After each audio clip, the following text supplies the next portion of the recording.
My name is Gillian Masarie, and my background has been in human resources for almost the past 20 years. Since about 2001, I've focused specifically on healthcare, human resources, and even more specific than that, in recruitment. So I have spent many years leading the recruitment function in large healthcare systems, both in Austin, Texas, and here in Denver, Colorado. In about 2013, I made the transition out of being in HR within a hospital and was looking around for something else to do that wasn't HR but would allow me to stay connected to healthcare. And after some research, I discovered coaching and specifically discovered iPEC. And the more I learned about it, the more I knew about it, the more I realized it would be a great next step for me, in that it would allow me to build on all the skills and experience that I'd had in HR and in recruitment, and really tap into the aspects of that work that I really liked the most and suited me best. And started the program in the fall of 2013 and got certified in May of 2014. And it's been really, it's been an amazing journey. It's transformed me for sure, and certainly has transformed my clients. So it was a very nice transition. It really allowed me to do exactly what I wanted, which was to go back to healthcare, not be in HR, but stay connected to leadership in healthcare, particularly nursing leadership. So my business name is Flatirons Professional Coaching. My niche is healthcare leadership.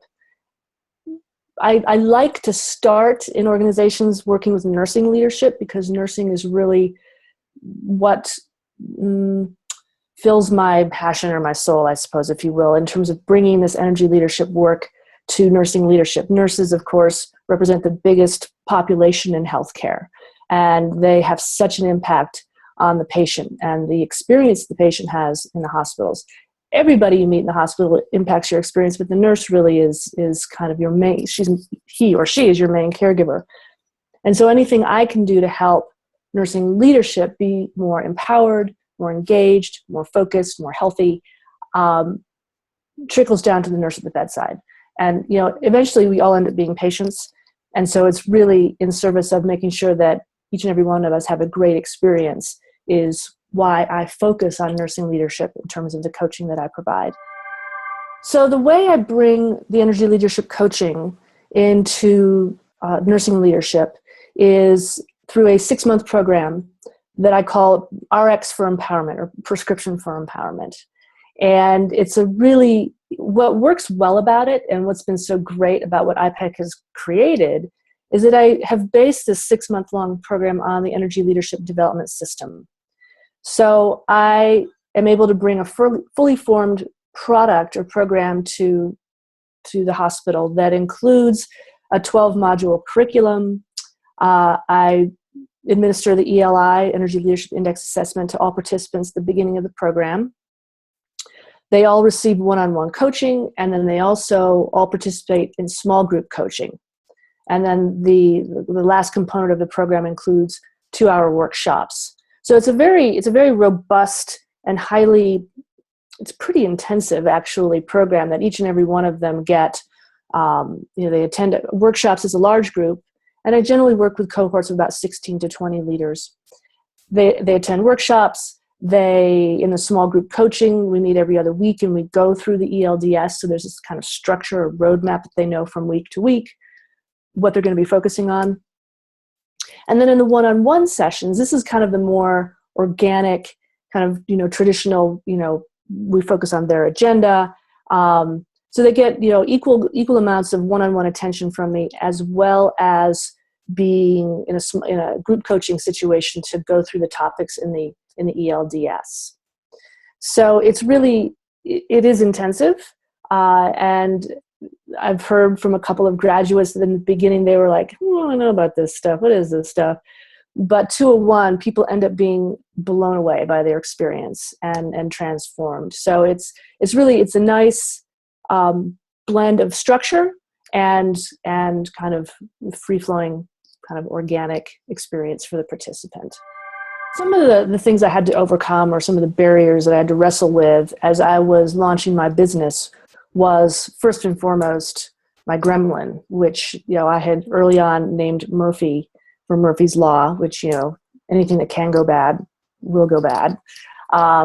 So Murphy was pretty loud. It was pretty the voice of, who do you think you are to think you can do this? You've never been an entrepreneur. You've always been employed by the man. It's just like, what makes you think you can do this? Because I knew I could be a coach. I mean, I knew I had the skill to do that and the ability to do that, but like, how do I actually build a business at this point in my life? And so I tapped into my resources. I was able to find some great business coaches and mentors, and then I tapped into my relationships, my network. And what was, I think, worked well for me was that I knew from the beginning I wanted to stay connected to healthcare, which is where I had my relationships, I had my experience, I had my kind of professional reputation already established.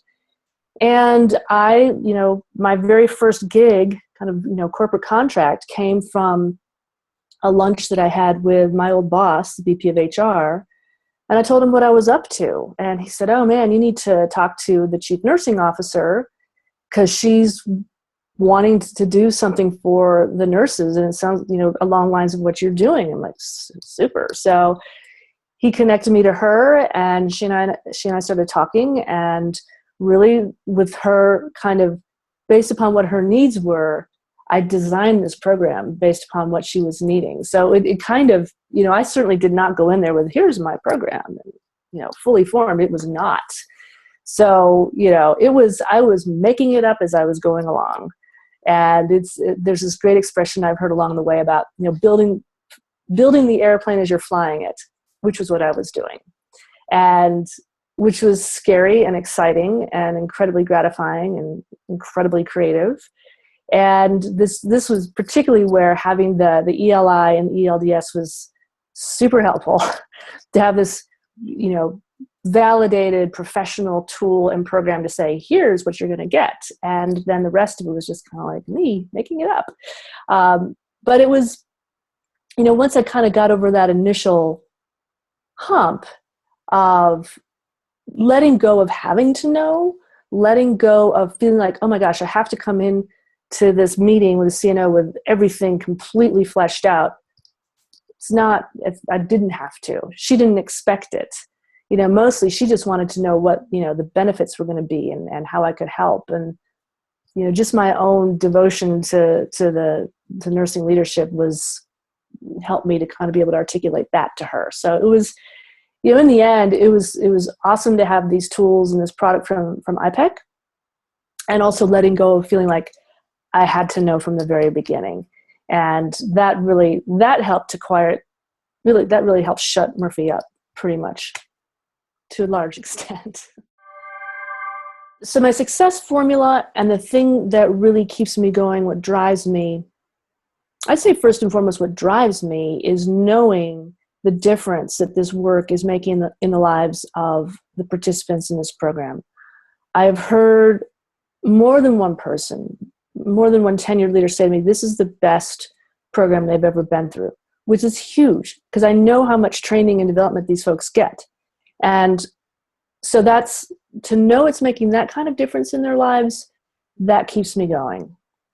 My success formula, I would say, is knowing the reality of these folks' day-to-day lives. Having worked next to them for 10 years, I really understand very well in this particular institution how life is. But I also know in most busy hospitals, it's pretty universal, their experience. The things that stress them out, the things that make them anxious, the things that keep them up at night. It's those thoughts that I know my program can help them overcome and quiet their gremlins down so that they can be focused in the present moment for their people, because that's when they do their best work. And I know it because they tell me. I've seen it. So that's what gets me out of bed in the morning with a fire in my belly to do this work, because I see how it helps them. And when they are operating at the top of their game, the patient is the one that wins in the end. So the most valuable lesson I can offer, and I guess I'd put this in terms of two different things that made the biggest impact on me in terms of my business success and also my personal feeling of energetic success, is one, to tap into your relationships. It is the number one most powerful and quickest way to get business, because with your current relationships, they already know, like, and trust you, and they're much more inclined to work with you and give you their business based upon the strength of those relationships. So, before you do anything else, go to your relationships for your current network to get going. The other lesson I guess I would offer is, for me personally, when I let go of focusing on quantitative goals such as, I need to make this much money this quarter, or I need to have this many clients this quarter, which made me very anxious, sad, and nervous, and instead focus more on the feeling I was having, life became so much more easy. And I have to admit, it was my coach that helped me make that transition, and she hit the nail on the head when she asked me to really, just for 7 days, focus on the feeling that I wanted to have and pursuing that feeling and not worrying about the numbers. So that's a little different than what you might hear from others. But for me, it worked. And in the end, what I discovered, I made the numbers, and I did it with much more ease and happiness.